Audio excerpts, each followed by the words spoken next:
Hello everyone, my name is Alex Rössler, the founder of machinecoder.com, and today I'm going to show you how to use Qt and QML Live Coding for your C++ application. So first of all, we start by git cloning the code of my base project for C++ Qt QML Live Coding.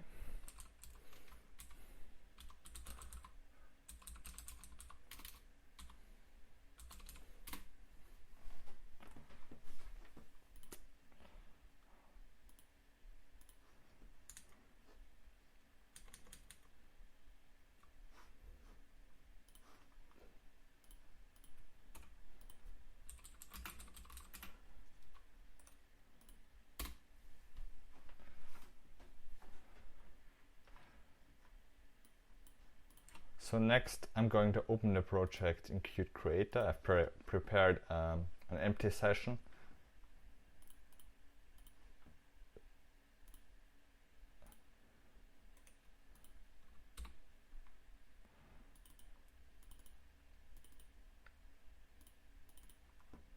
So the first thing that we will be asked is which Qt versions we will want to use for this project.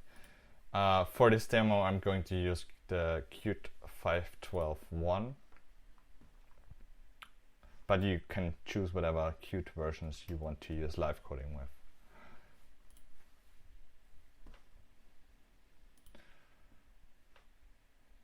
The next thing we have to do is we want to install Qt QML Live Coding into our Qt installation. So what we have here is a Qt QML module, which we want to install into our Qt application, Qt SDK folder, so we can use it in other projects. For this purpose, I'm going to add a new make step with a new argument, make install, and now we are all set. We can press compile, and after compiling, the library is going to be installed in our Qt SDK. So everything is complete. You can verify that everything has correctly completed by running the example application. And here we go. Here we have the example application, which is not showing anything live coding related, because to see something live coding related, we need to run our example application with the -l or --live command line argument. So if we do that, we're going to see that our example application is started in the live coding environment, and we can't see any Qt QML files in here. Why? Because our application is actually started in another directory. And so for the purpose of live coding, we have to either deploy our Qt QML files with the application, which can be done, but then we would have to modify our files actually also in this deployment directory, which is usually not what we want to do. So in this case, it's a lot easier to just disable the shadow build. So I usually would do this just in our own project, and with the shadow build disabled, the project is going to be built inside our actual project directory, which is a little bit messy, but for the purpose of live coding with C++, that's currently the easiest way to achieve this.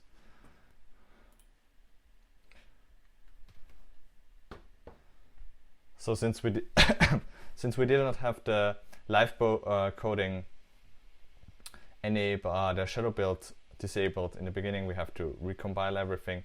But now when we run our example, we will see we have all our QML files inside this directory here, and we are going to select, for example, the page 1 form, and now we are inside the live coding environment. We see our application here, and we can quickly check if everything works by modifying something. Let's say we modify this to be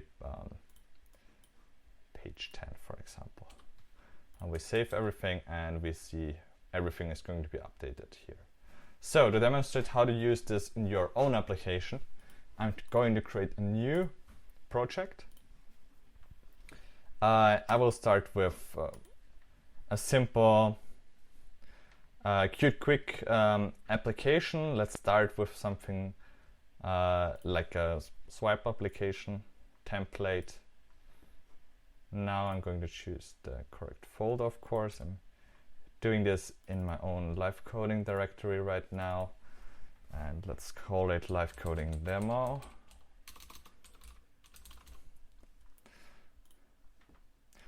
Let's use QMake for now.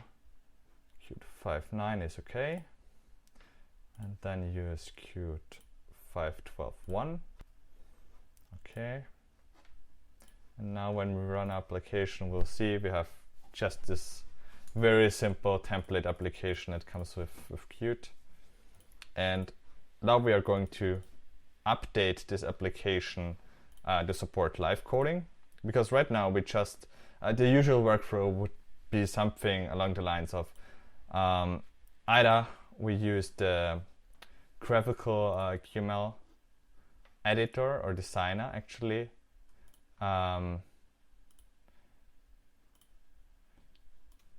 to modify our project, which is for some reason not working at the moment, or we that's interesting. Okay, but usually we would just modify our application. Let's say we will call it page 10 here. Then we save everything and we restart the application, and we'll see everything is updated. But of course, that's a very annoying and time-consuming process, because we have to modify our file, then we have to restart the application, we see the updates and so on.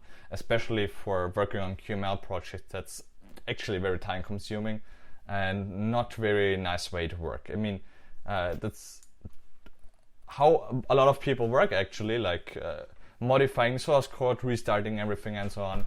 A nicer way to work with is, of course, using unit tests and all sorts of other tests, whatever you need for application. But for graphical applications, I usually prefer with live coding, because that feels more natural to work with. Because when we modify some kind of UI element or something, then we really want to see the changes happen instantly. I personally don't use the QML designer a lot, because in the past it has been broken, so I'm a little bit burned in this area, so to speak, and nowadays I'm more using the source code itself, because I have more control over the whole user interface and the application as well. And in the QML designer, we usually don't see everything as it's actually displayed in the real application. So I really want to see how everything is updated and so on in the real environment. So that's why I use live coding in general. So let's start integrating live coding in our application here. So for this purpose, the easiest way to get started with is actually taking a look at our example application. It comes with C++ Qt Live Coding.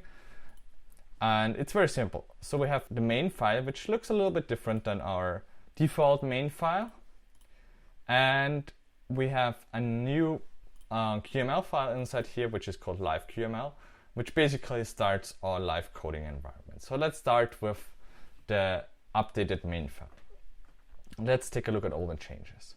So first of all, we set the organization name, organization domain, application name, and so on. We actually need this because we're going to use settings, or the settings QML component in our live coding environment to store things like window position and so on. So that's quite useful to have this saved, because then every time we restart the application, we don't need to do this and move around the windows manually.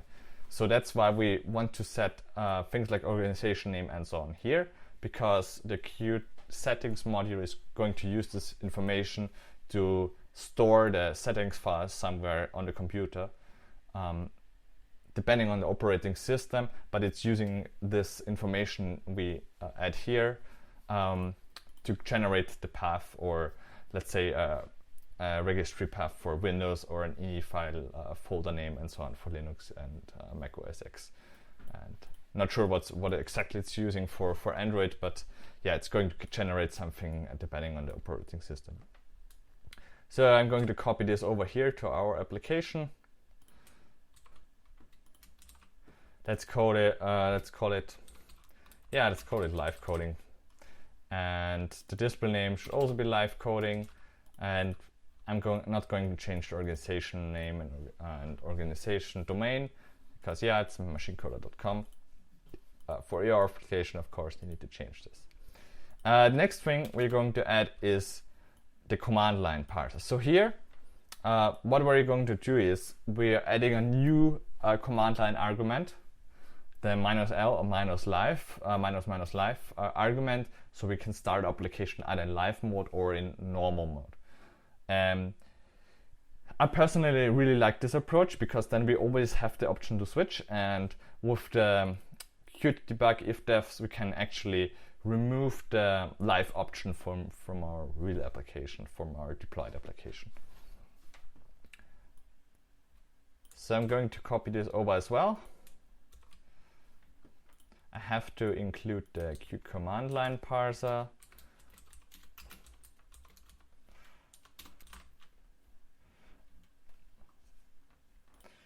And if we take a quick look here, we see the application description is going to be set again. This is for the command line parser. So when you press or enter something on a command line -h for the help option, you're going to see this kind of description here.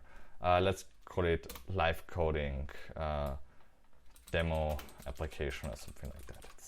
You could, of course, in a real application, you would add something more descriptive. Then let's take a look at this here. So we add, it's called force option, which is kind of weird. It should be called live option.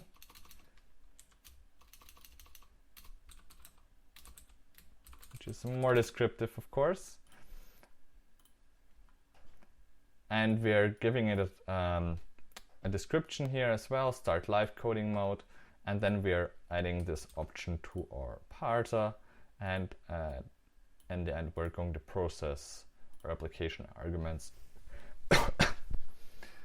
And next step is actually we are going to generate, or we're using either the main QML or the live QML for our application, depending on which mode we're in. So usually we are in the normal mode or standard program mode. But if we set the live coding option, we are going to use the live QML. We also need to modify our application QML application engine startup a little bit. So I'm going to copy this over here. So what's going to happen here? First of all, we're using qfile to check if a local file exists. So usually in a Qt Quick QML application is started with the QML files loaded from the resources. So we have a resource file. Inside the resource file, all the QML files are packaged inside the C++, the compiled C++ binary. And what we actually want to have here when we use live coding, we want to load everything from the file system. And so to make this possible, we first of all need to add the import paths. So our folder structure is registered inside the QML module import system. And then next, we are going to check if actually a local file exists on our computer. So if a local file exists, it means our QML file is actually deployed on the system. So that happens usually when either you start without a shadow build, so you run the application here as well, without the shadow build, or if your application is deployed with QML files. So sometimes that's useful if you want to give your users the option to debug the the application for a source application, for example, then you might want to do this. But it's important for us because for live coding, we need to load an version that's actually existing on the file system and not just only the resource system, because there we can't update it. Can update the files at runtime. So I'm going to save everything here. And the next thing we need to do is we need to create our live QML file. So I'm going to start with an empty. Actually, we can, it's quicker that we just start, let's start with an empty file here. Empty QML file, call it live.qml. We add this to our resources right now. So it's also added on a local file system. And then let's take a look at the live QML from the example. It's actually, let's copy everything over here.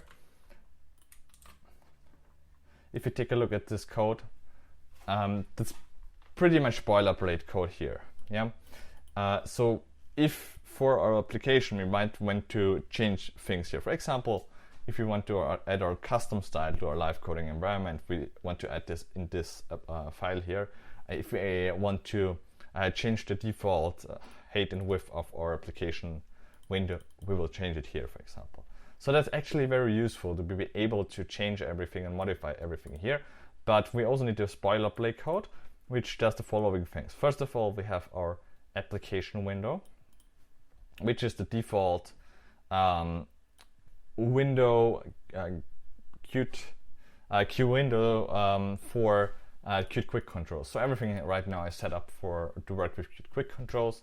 If you don't want to use Qt Quick Controls in your application, you can of course remove it here, but actually it doesn't matter too much, because in your real application, in your source code here, you can use whatever you want.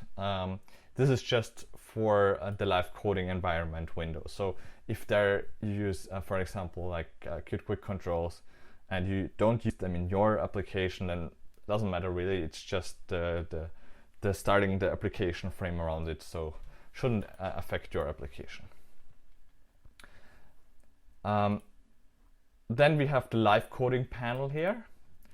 So the live coding panel is actually imported via our com.machinicon live 1.0 QML module. So this is the QML module we previously installed. So this contains actually all the live coding stuff that we have seen previously, and we will see again shortly.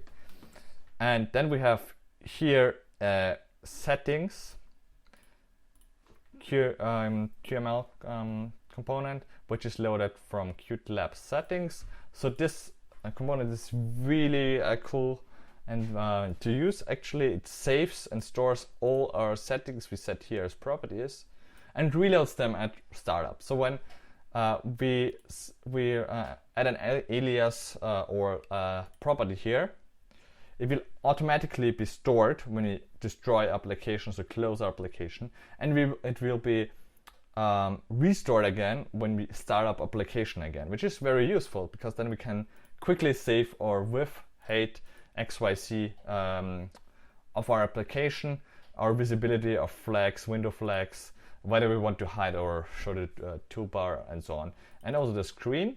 And that's what these two code blocks are for, is actually to select a screen, because the screen property is actually a Q object. It's probably a Q screen object or something, so we can store them in our settings. So what we do instead is we store the screen serial number in our Q settings, and at restart we go through all the available screens, and if there is a screen with the serial number, we will select the screen instead. So now that everything is added, we can quickly check if things are working. So first of all, we can start our application now. We'll see nothing has changed because we are not started in live coding mode. It's still named live coding, which might be a little bit confusing. So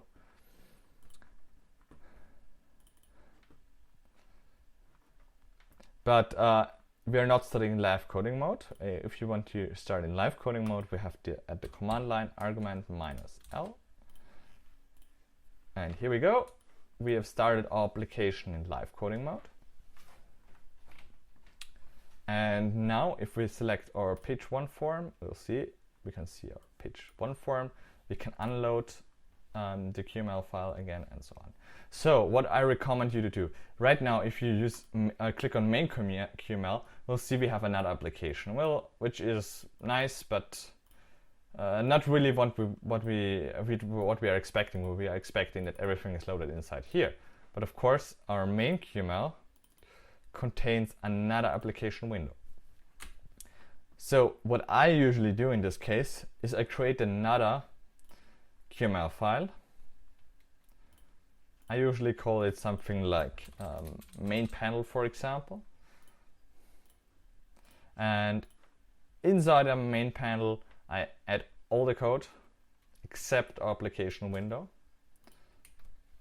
I usually name my QML components or items root, like if I'm inside top level components, root if I'm inside an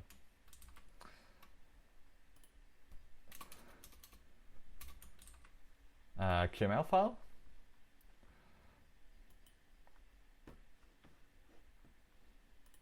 And we see we have a swipe view here, so we need to import Qt Quick Controls. We don't have a property called footer here. So yeah, that's a special case. We have a tab bar here for our application window. So what we can do is we have a property called tab bar. And we are going to use the main panel here. Call it main panel. And we want to use the footer on the outside. Application window. So our live coding environment should still be running. We don't see the updates yet.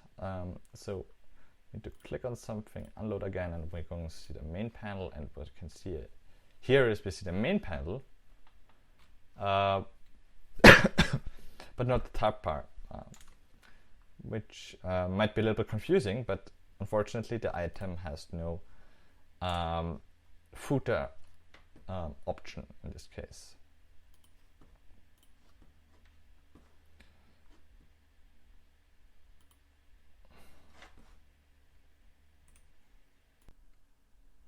So what we are going to do instead is we use a page here. And we can remove our property again because our page has actually a footer property. And in here, we also remove this and use nhers.fill parent to make our main panel fill our application window. So when we go back to our live coding environment and go to the main panel, we see our 2 pages. It needs more space, as we see here.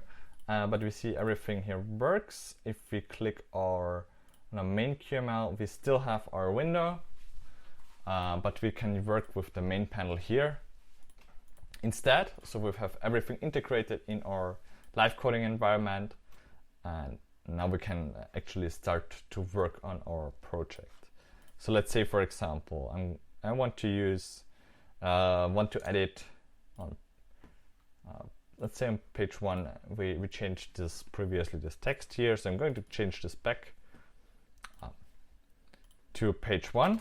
I'm going to save this, and we'll see it's updated. So as you can see, it's a little bit annoying that this window goes behind our other window. So we have this very useful feature here to make the window stay on top. So now it's going to stay on top, which is very useful when we want to do live coding. We don't want to have our window hiding behind other windows. I usually move it somewhere outside my main coding window. With this screen here, it's pretty easy to do. If you are working for a laptop or something, it might be a little bit more complicated, so you might want to put it somewhere in front of your main coding window, or in front of Qt Creator somewhere in the right left corner or something. Yeah, I usually do this when I'm work from my notebook and I'm on the road. I usually do something like this. But in this scenario here, I can move it over here because then it doesn't disturb me when I'm working, and I still can see everything updating here. So there are some other useful options here. First of all, we have the hide toolbar button, which is cool because now we can have our toolbar hidden and we see just our application window, and when we move our mouse to the top of this window, we're going to see our toolbar again, this is very useful actually and nice, because then we don't waste screen real estate for buttons, which is for live coding. We mostly want to see our page updated and not the buttons here. Then we have full screen mode. Of course, that's useful when you're developing full screen applications. And then we have here four other buttons. First of all, unload. I've previously used this button. It basically unloads the current file. And I'm going back, and we have the edit button, which opens your default editor. It's probably Qt Creator for me, right? Then we have reload, which basically triggers a reload manually. So if you don't, if for some reason your file or your screen does not update, you can press reload manually, or if you want just reload for some other reason, you can press reload. And then we have restart, which restarts your whole application, which is also sometimes useful. It's actually more useful for Python applications, Python live coding applications, but it's still useful for C++ applications as well. So instead of restarting the application here, when you change something in the C++ code, you can just press compile and do a restart here. It's whatever you prefer, actually. And then we have here this type window, or a text edit, and this is pretty useful because when our application gets bigger, we have lots and lots of files here. So with this I can narrow down first of all the files that are displayed in this screen here, but also I can select a file. So when I type something and we're going, our selection gets narrowed down to 1. Bloop, it's going to be loaded automatically, which is very useful because now when we press restart, it's going to be loaded again because our application actually saves what we store here, which is why we set our organization name and everything here, because our application here saves everything inside or an ini file, registry, or whatever Qt uses in our operating system. Yeah, so some other things I'm going to show you or can show you here is actually why do we need our live QML inside our own application. So there are two things. First of all, you may want to add your own C++ QML components. I'm going to quickly demonstrate this here. I'm going to add a new C++ class. Let's inherit from QObject and call it calculator, something very basic. Give it a very simple function. Let's call it add. It's double or sum or whatever, and we have two input variables a, b, and all we do is actually we return a plus b. Yeah, that's not too much the QML way to do things, so let's do it the QML way actually. So let's add a couple of properties here. The first of all is we call it sum. It's double sum. Here we go. We remove the right function here, and then we add two more properties. Let's call it a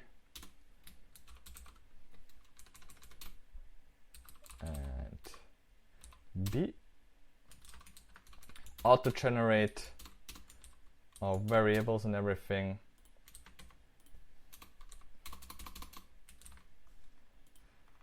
Okay, it's the formatting is a little bit ugly, but I'm not going to bother right now.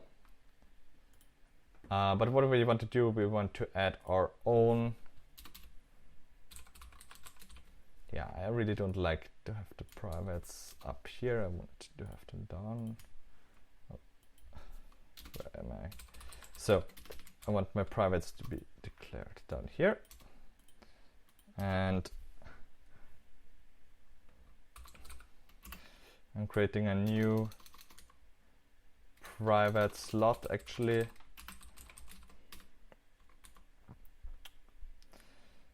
To calculate the sum. And there we are going to mSum is MA plus MB. Limit sum changed. mSum. And now we're going to connect when A changes or B changes. A changed, then update our sum. Calculator, calculate sum.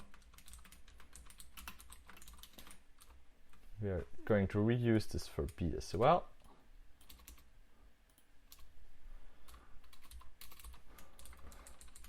We are going to init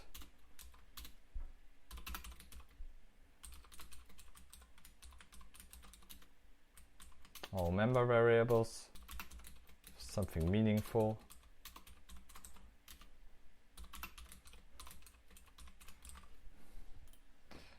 And now we can add our new component to our application. It's fairly simple to do. We just need to register them. So first of all, include them, of course. Include calculator. QML register type, our calculator. Let's call it my module, whatever.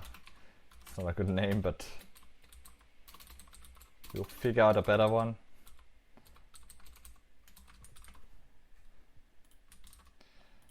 Now we have registered our new key object, and now we can use it in our application. And that's what we are going to do in our page form 1. I'm actually pretty annoyed by this UI QML file, so I'm going to rename this page form the QML. Yeah. And I'm going to import the my module 1.0, and now we can use the calculator here, or fancy advanced calculator. As we can see, my module is not installed because we have not restarted our live coding application, but now ta-da, it's installed because yeah, we have recompiled the application and I restarted the live coding environment. So our calculator here, and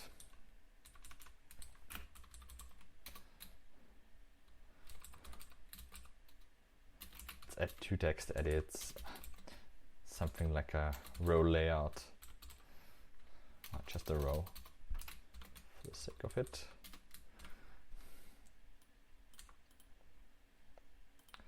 Very simple. A edit,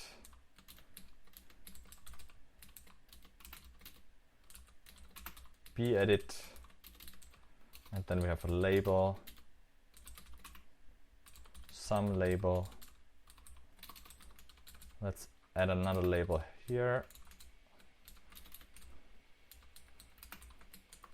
Let's make it anonymous, but give it a text, like plus. We're going to center this in our application, center in parent.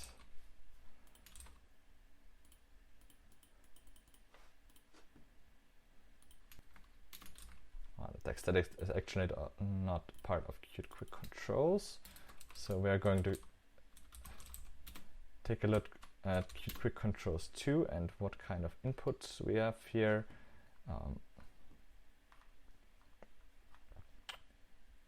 We have a text field. So I'm always confused by all those names, but because like, yeah, they're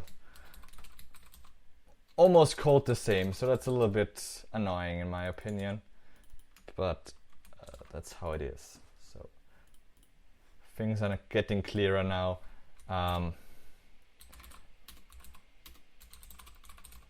Center this here, center the plus sign, and then let's make our sum. First of all, let's make some default values in here. Text, let's call it 0, and another text, 1. And this here is calculator.sum. Let's make it equals calculator.sum. Use the vertical center again. Here we go. Okay, doesn't look that bad.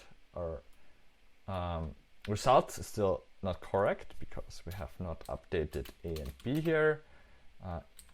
A edit text, B edit text. Nice. 0 plus 1 is 1. Let's check. No, plus 10 is 11. 14 and so on. That's pretty cool. But oh, what happens here? Oh, that's bad. So that's very easy to solve with Qt. Of course, we can use our validator. Let's use a double validator in here and a double validator in here. And now we can't type anything else than reasonable numbers anymore. In your local, of course, but yeah. You got the idea, I hope. And as we can see here, it was pretty quick to implement this simple calculate application. And we used live coding for this purpose. So we didn't need to reload anything from the user interface just for editing the user interface, which is pretty cool because then we can see all the updates instantly here on the right in our live coding application. And in my opinion, that's a very efficient way to work with Qt QML applications, at least the user interface part of the application. For the backend or the C++ part of the application, I actually prefer to work with unit tests.